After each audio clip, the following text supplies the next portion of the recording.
La présidentielle au Congo-Brazzaville, 9 candidats en lice, parmi lesquels Denis Sassou Nguesso. Le président sortant est au pouvoir depuis 32 ans et il peut briguer un troisième mandat après la modification de la Constitution. Après l'annonce d'une coupure totale des communications pendant 48 heures, le scrutin s'est déroulé dans un climat plutôt tendu. Emmanuel Godard.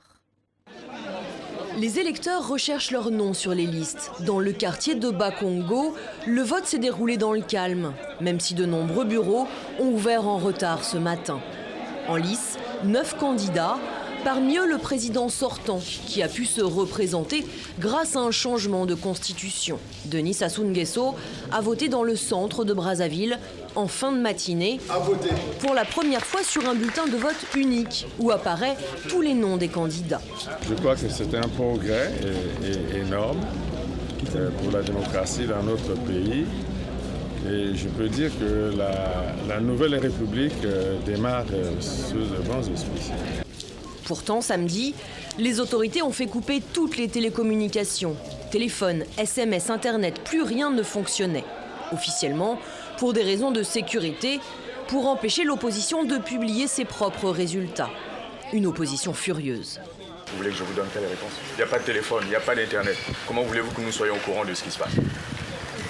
Je pense que ça coule de source. L'Union européenne a jugé que les conditions pour un scrutin transparent et démocratique n'étaient pas réunies. Elle n'a pas envoyé d'observateurs. De leur côté, les Nations unies craignent des violences après ces élections. Et elles ont appelé toutes les parties au calme. Image signée Clément Aline qui accompagne notre envoyée spéciale Sophie Roussy à Brazzaville. Justement, Sophie Roussy, on vous retrouve. Vous êtes dans la capitale du Congo-Brazzaville. Vous avez suivi les opérations de dépouillement et manifestement à Brazzaville, eh bien, ça s'est passé plutôt dans le calme. Oui, nous avons assisté au dépouillement, plus exactement dans un bureau du centre-ville de la capitale, un bureau La Poste, ça s'appelle, un dépouillement sans encombre. Les observateurs de l'Union africaine étaient présents aux côtés des représentants des différents candidats. Chacun veille au grain. Ici, Denis Sassou Nguesso l'emporte, mais le vote est marqué selon les quartiers de la capitale. À Makelekele, plus de monde, une atmosphère plus tendue face à la police et des résultats bien différents. Dans ce fief de l'opposition, c'est Brice Parfait Kolelas qui l'emporte. Impossible donc de se... Sophie, on ne vous entend plus apparemment, on a un petit problème de liaison téléphonique. Après 32 ans au pouvoir, Denis Sassou Nguesso ne compte pas s'arrêter là. En campagne jusqu'au dernier moment, le président congolais affiche un optimisme inébranlable. Victoire certaine le 20 mars, victoire certaine dès le premier tour. Face à lui, 8 autres candidats.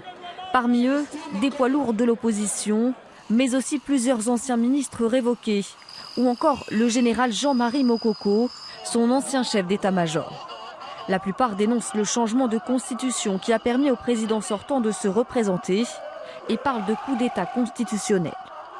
Favori du scrutin, Denis Sassou Nguesso est salué pour avoir apporté la stabilité et permis le développement des infrastructures du pays.